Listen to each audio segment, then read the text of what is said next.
one man blew the lid off Dreamland. His name was Bob Lazar, and he claimed to have worked at the Groom Lake site, back engineering recovered alien spacecraft.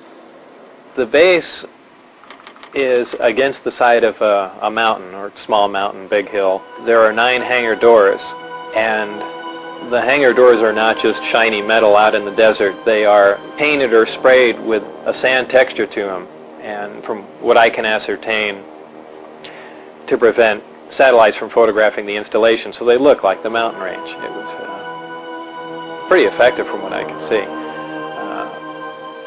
On the first occasion when I drove out there, all the hangar doors were closed, but at close range you could tell that they were doors and they would open. We drove around the left side of the installation, and there was the main entrance in there, and went through some gates and a security check and went inside, and it seemed like a typical government building.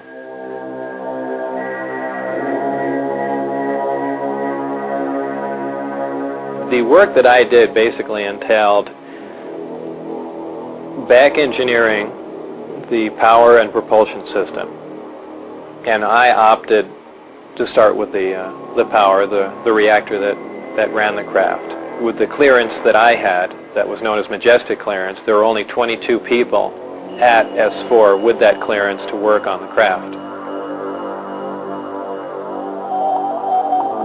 The location he worked on at Area 51 was called S4 and was housed on Papoose Dry Lake Bed, a short drive from Groom Lake.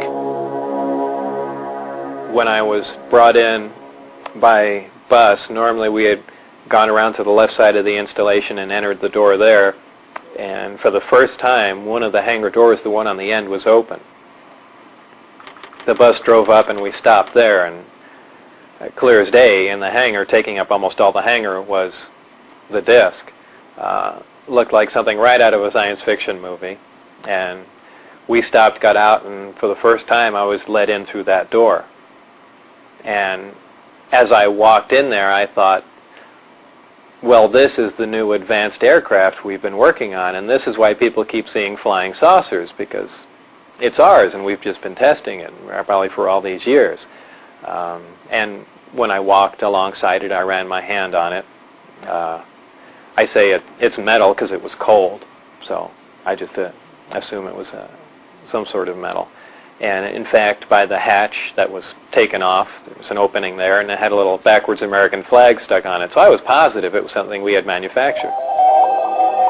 I was allowed on the craft on one occasion to see the placement of these systems in case it was important to their operation. So I was, of course, escorted in the craft, and it was obviously made to be piloted by something smaller than the average human being, very cramped in there. There was a sub-level where a little collapsing floor member opened, and I could stick my head and upper torso down underneath with a flashlight to see how the gravity amplifiers hung upside down.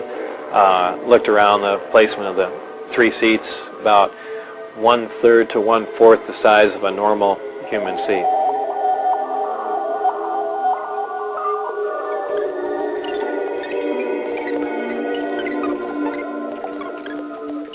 At one point when I was in the craft, one of the archways became transparent. There were some technicians working on something else that I had no knowledge of.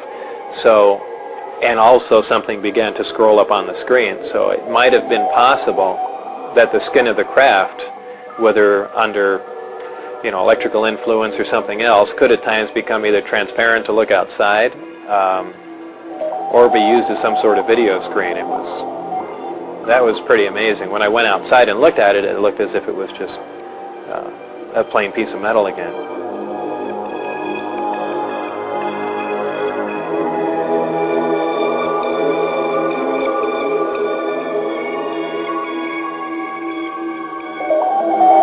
A lot of people say, boy, it must have been exciting to go in there, and I always say it wasn't. It was a very ominous feeling. You really had because it's so, I know it sounds silly, but it's so unearthly in there. Nothing had a sharp edge to it. It was this, It was if the seats, the amplifiers that were in there, everything, as if it was made out of wax and heated for just a little bit and then cooled off. Everything had a smooth curve to it, even where a chair met the floor was blended into it. It was if the entire craft was injection molded.